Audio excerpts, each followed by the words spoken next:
extraordinària del ple de l'Ajuntament, avui dijous, dia 25 de juliol, a 2:15 del vespre, a la sala de plens de la Casa Consistoria. Amb l'ordre del dia següent. Aprovació de l'esborrany de l'acte de la sessió anterior corresponent al dia 31 de maig de 2012. Hi ha alguna cosa a comentar de l'acte anterior? Passem, doncs, si us sembla, a votació. Vots a favor?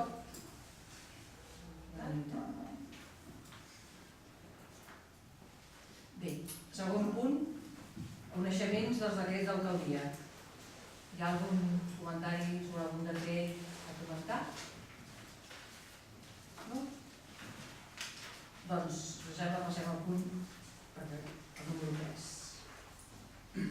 Aprovació de l'expedient de modificació de crèdits número 2/2012 al pressupost municipal.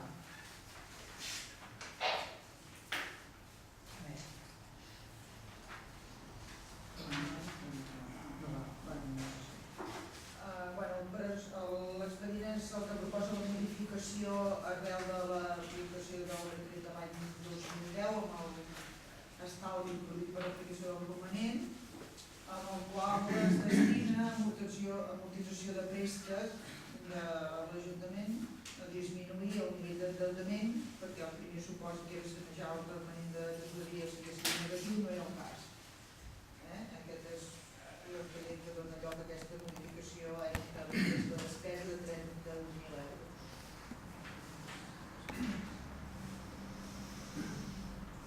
Hi ha alguna cosa a comentar sobre aquest punt? Doncs, si us sembla, passem a votació. Vots a favor?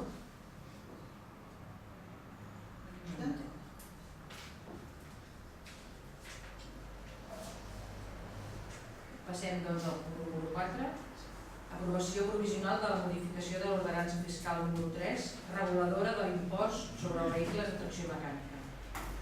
La proposta d'acord és la que deriva d'una comissió informativa anterior del 29 de maig, en la qual ja es proposava modificar l'ordenança fiscal número 3 en el sentit d'establir una bonificació del 100% en els vehicles que tinguessin una antiguitat superior a 25 anys, i allà es va proposar de sotmetre a votació aquesta modificació en la sessió plenària prevista per avui com a sessió ordinària. Per tant, només en l'article 5è s'introduiria aquest redactat que substituiria el vigent quan establia la bonificació del 50 en lloc del 100%, que ja era coneguda perquè havia estat a instància d'una petició de la moció.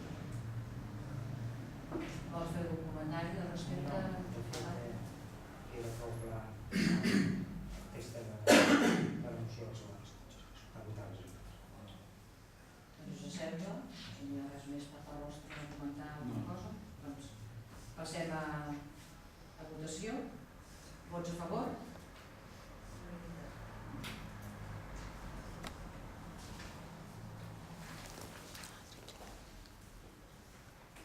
Passem, doncs, al punt número 5, que és aprovació provisional de la modificació de l'ordenança fiscal número 20, reguladora del preu públic per la prestació del servei dels cursos i tallers culturals.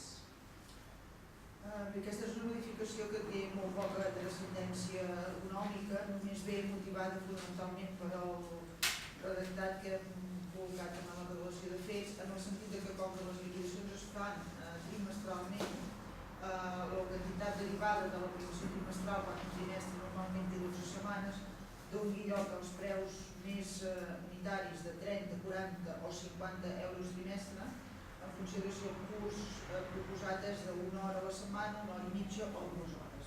És només aquesta petita a l'hora dels tancaments és més pràctic i no dona lloc a preus decimals i no té cap finalitat més que aquesta. Aquí més que en el tema de l'ordenança, la pregunta vindria més en el tema del pagament a les mestres o als que fan els cursos. Fins ara es feia, no sé exactament si es pagava amb un xec o amb diners o com es feia, però no hi havia ni factures, ni hi havia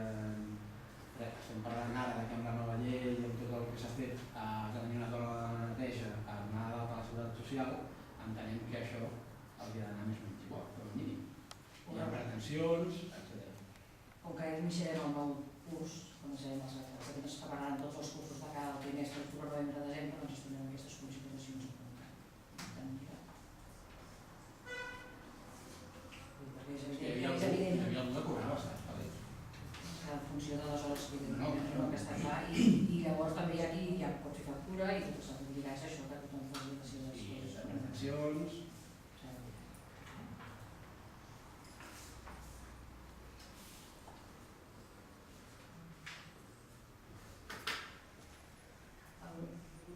No, però alguna cosa més en aquest sentit.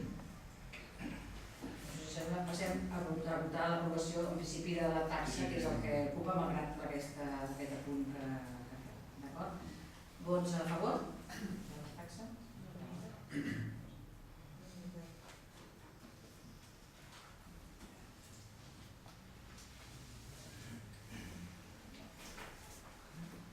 Passem doncs al punt número 6.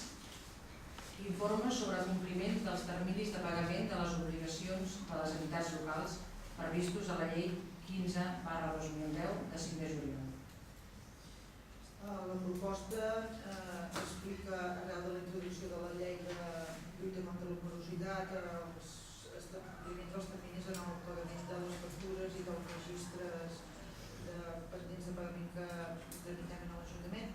Aquesta informació ara remet al que serien els 2 primers trimestres del 2012 i per tant és una informació bàsicament comptable que deriva del registre de factures des del moment en què han entrat i després de l'aprovació s'ha procedit al pagament. És un dels tràmits que demana tota aquesta normativa també que ara comentàvem, en el sentit de complir l'obligació de complir el termini i després de donar compte de l'informe. I la proposta és de donar separament l'informe referent als terminis de pagament en aquests supòsits, que no cal dir que òbviament les factures que no tenen la respectiva aprovació, doncs són factures que llavors no han complert el termini però perquè tenen una objecció en la seva aprovació o condició. D'aquest informe s'ha de donar compte també ara a l'Hisenda i a la Generalitat de Catalunya, igual que amb el pressupost, i amb el compte general. És un dels instruments més de mecanisme de control en aquests temes. Llavors això ho sometem a votació assabentats tots d'aquest informe, doncs? Sí. Us sembla? Doncs votem. Vots a favor? Sí, una mica.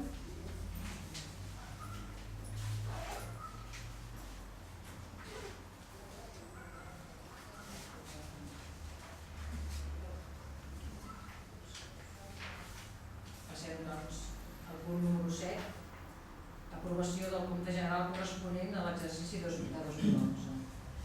El compte general era el retiment de comptes que s'havia fet en relació a la